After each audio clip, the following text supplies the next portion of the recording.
与宫位对应的数字就是星座的排行，含义与数字的意义相同。第一宫白羊座代表着诞生和自我意识。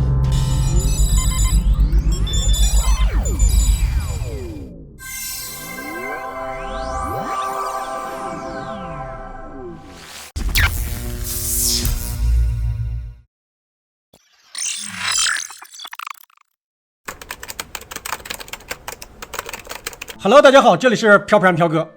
今天我们来聊一聊古希腊的占数学。公元前6年，古希腊有一位数学天才叫做毕达哥拉斯。如果不知道这个毕达哥拉斯的没有关系，你一定听说过勾股定理，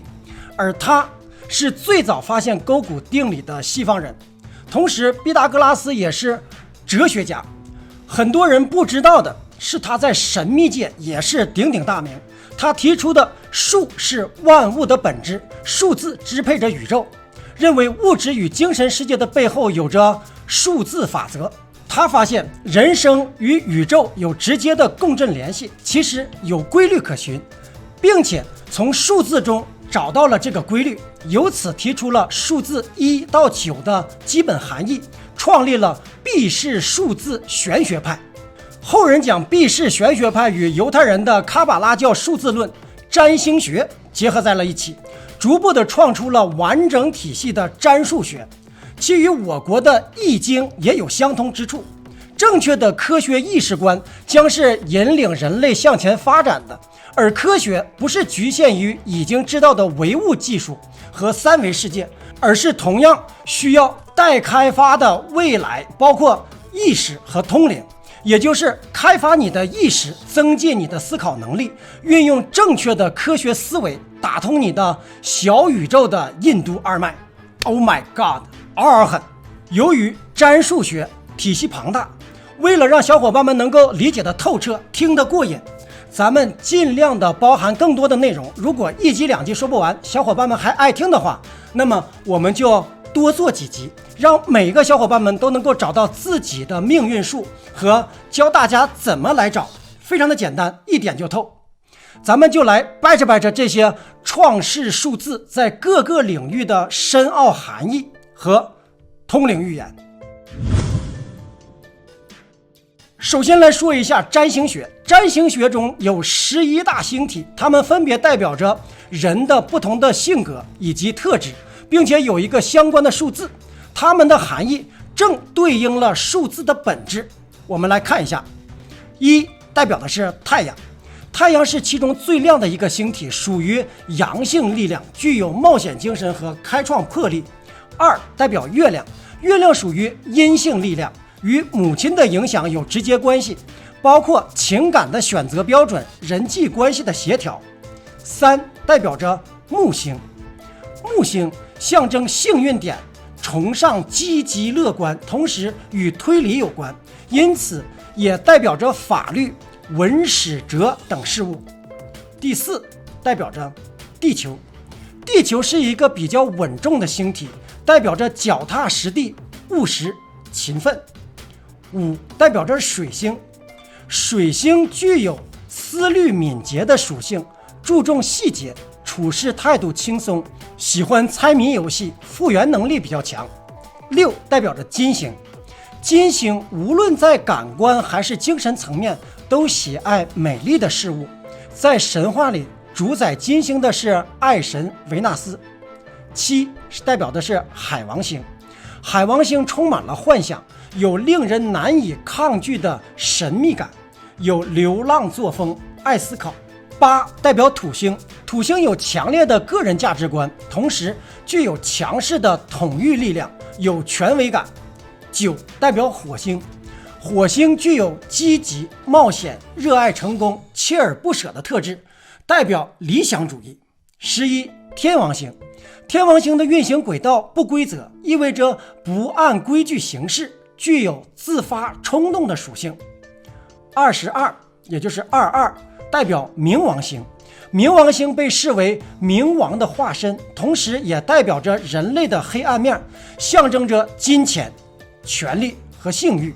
同时在星象图中有12宫位，代表一个人不同生活领域，以及反映了不同的心理层面。与宫位对应的数字就是星座的排行，含义与数字的意义相同。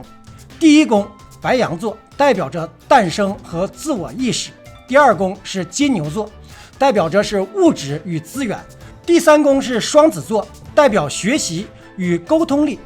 第四宫是巨蟹座，代表着情感与家庭，第五宫是狮子座，代表着快乐与创作，第六宫是处女座，代表着服务与奉献，第七宫是天秤座，代表着合作与婚姻，第八宫是天蝎座，代表着再生与继承，第九宫是射手座，代表着对宗教哲学的追求，第10宫是摩羯座，代表着自我实现，第11宫是水瓶座，代表着理想与社会现实，第12宫是双鱼座，代表着意识和超越自我。下面我们来看一下易经和宇宙密码数字的关系。易经讲1到9称为阴阳两仪、3寸3申、4烧4象、5行5脏、6合7星、8卦9宫。八卦与数字呢也有对应，1乾2兑3离4震5巽6坎7艮8坤。9在易学当中不是具体的数字，而是判别阴阳属性的符号。五行的金木水火土为天地万物之宗，1、2为木，3、4为火，5、6为土，7、8为金，9、0为水，一共10个自然数，每个数字的含义基本与希腊的占数所吻合。1代表阳木，就像是参天大树，挺拔茂盛，充满着力量，扎根于大地，不惧风雨，寓意着顶天立地的栋梁之才。积极属性是正直，有担当，不屈不挠，自主性强，即使是无人相助也能够顽强的生长。消极属性是阳木之人常为强者姿态，但是个性当中有自私的一面，以自我为中心，爱听奉承，容易批判他人，目空一切，不懂变通。2代表着阴木，就像小草花卉，比较脆弱，需要精心的呵护，如果照料得好，它们会很美，如果不好呢，就会凋谢。阴木之人无论男女都有偏女性化的气质，爱美、敏感、多虑，善于察言观色，如果缺少庇护的话，或者是遇到困难，容易无主见，怨天尤人，委曲求全。3代表阳火，就像一团生命之火，能为外界带来光明，一旦对某事物有兴趣，就热情似火，而且机敏聪慧，是其他五行难以匹配的。但火也有焦躁的特征，来得快，去得也快，无法深入一件事物，转眼就灰飞烟灭，因此有浮华不实、博而不精的感觉。阳火之人乐观有趣，外向健谈，永远保持着孩子般的好奇心，心胸宽广，但是脾气暴躁，难控制，为引人注目而行事夸张，太过于张扬。4代表着阴火，是火烛之光，热量微弱但安全可靠。阴火之人性格谨慎，静默温和，有耐心，行事深思熟虑，周全可靠，给人保守精明的印象。但重视实效，把精力集中在物质的得失上，也使阴火之人显得精明爱计较，有的时候甚至压抑。5代表阳土，代表着坚实的力量，既可成山成石，也可建造建筑，因此可塑性非常的强，才华横溢，并且有良好的适应能力。阳土之人求知欲强，心灵手巧，有一定的领导能力，这表现在号召开创的力量之上。同时喜欢亲力亲为，不卓越不罢休，容易受钦佩，但是性情顽固，内心清高，不撞南墙不回头，抵触别人的建议说服，又爱把自己的逻辑强加于别人，所以容易孤独。忽而是焦点，忽而喜欢独处，让人们琢磨不定。6代表的是阴土，像花园的土一样，当鲜花盛开之时，阴土功不可没，与小家小业有关。阴土之人性情斯文温和，重礼节，助人为乐，非常爱家孝顺，他们的动力都来自于自己家庭的一种责任感。而社会责任感使他们比较实际，礼尚往来是强项，用人明确，但不懂拒绝是他们的一大困扰。假如出发点是面子或者是讨好，这时的心软就是一种虚伪。7代表着阳金，阳金似钢，坚不可摧，有支柱的作用，也代表着刚直果敢。阳刚是骨子里的强，如果自己不愿改变，任何外界的力量都无法的折断它。阳金之人多才多艺，幽默，爱思考，立场坚定，爱憎分明，不入流俗，正直，完全的兴趣导向，不考虑现实问题，但是呢，脾气又臭又硬，清高自负，棱角分明，难免因不低头而错失良机。只相信自己的判断，爱支配别人的思想，容易一根筋。假如一意孤行，那么呢，容易走弯路。8代表的是阴金，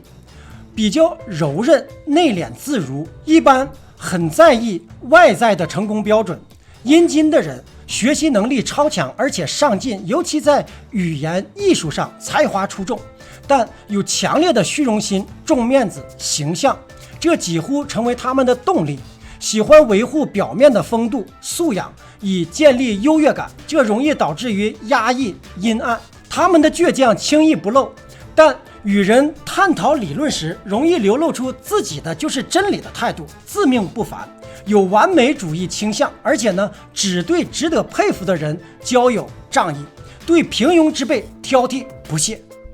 9代表着阳水，是大海江河之水，汹涌开阔，不拘小节，有胆识，能容纳百川，谋略判断力出色，有志向也有智慧，能成大器，非等闲之辈。9在占数中同时综合了前8个数的能量，有阳木的超强自我心，阴木的多虑好分析，阳火的机敏爱变，阴火的精明务实，阳土的适应能力，阴土的多情，阳金的耿直狂妄，阴金的自视过高，是阴阳五行的综合体。而且阳水之人喜欢思考，有想象力，注意力呢经常进入到幻想的时空，精神容易不集中。所以在中国的易经当中，阳水属的是凶数，意外大多出于偶然事件。0代表的是阴水，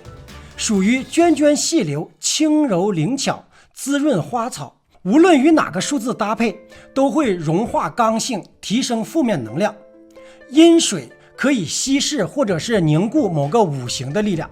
讲到这里，我们看到了占星学的星体和星座的体系，以及易经的数字论的基础。那么这就对我们再进一步的看数字的意义就好理解了。飘哥会把上面讲的数字的意义放到视频的下方，供有兴趣的小伙伴们参考。